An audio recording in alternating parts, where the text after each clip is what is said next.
मी आता शेतामध्ये आलेले आहे. तर हे बघा, ह्या आमच्या शेळ्या आहे. मी एक शेळी घेतली होती, त्याच्यापासून आमच्या एवढ्या शेळ्या झालेल्या आहेत. तर माझे रेसिपीचे पण व्हिडिओ आहे आणि मी शेळ्या पण सांभाळते आणि शेती पण करते. तर तुम्हाला पण शेती जर थोडी असली तर तुम्ही पण शेळ्या करू शकता. शेळ्या पण चांगल्या केलेल्या, एका शेळीपासून किती कमी शेळ्या होत्या. लोकांची कामं केल्यापेक्षा आपली शेती आणि शेतीला व्यवसाय जोडधंदा म्हणून शेळ्या हे पण करायला चालतं. तुम्हाला थोडी शेती असते तुम्ही बी करू शकता. तर माझे रेसिपीचे पण व्हिडिओ बघत जा. तर मी एक शेळी घेतली होती, ही घेतल्याच्या नंतर ही घेतली होती. तर ह्या दोन्हीपासून आमच्या एवढ्या शेळ्या झालेल्या आहे आणि आता 50,000ची आम्ही पिल्ले विकलेली आहे. तर याच्यापासून भरपूर इन्कम आहे.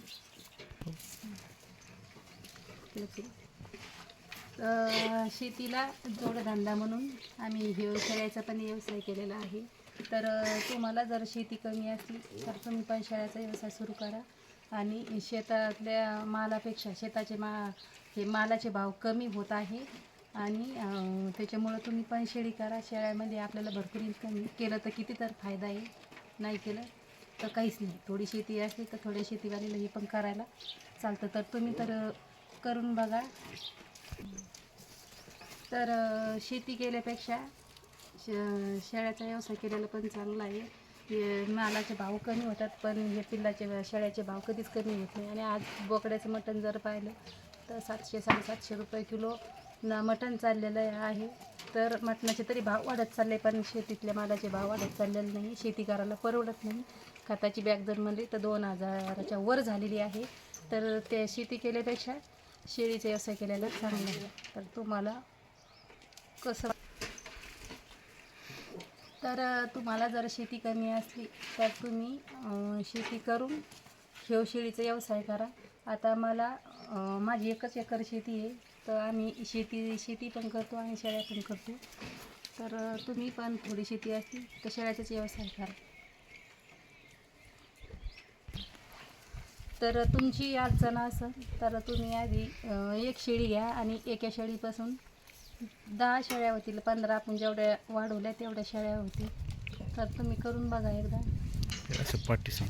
हे बघा, ते पिल्ले असे ना, पाठी जर असल्या अशा पाठी ठेवायच्या घरी, ह्या अशा पाठी ठेवायच्या घरी.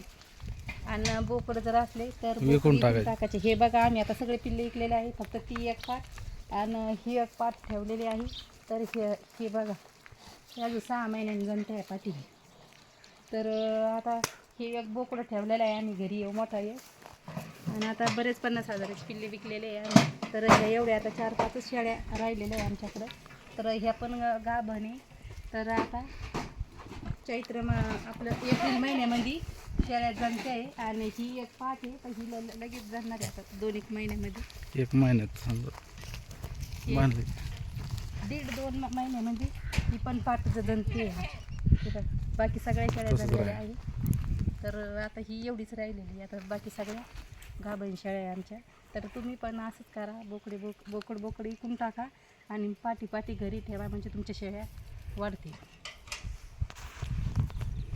तर हे बघा, काही बारीक पिल्ले पण आहे आमच्याकडे. तर तुम्ही पण एका शेळीपासून सुरुवात करा आणि पाठी घरी ठेवा आणि बोकड विकून टाका. त्यापासून तुमच्या शेळ्या वाढतील. तर शेतीला व्यवसाय म्हणून तुम्ही शेळीच करा.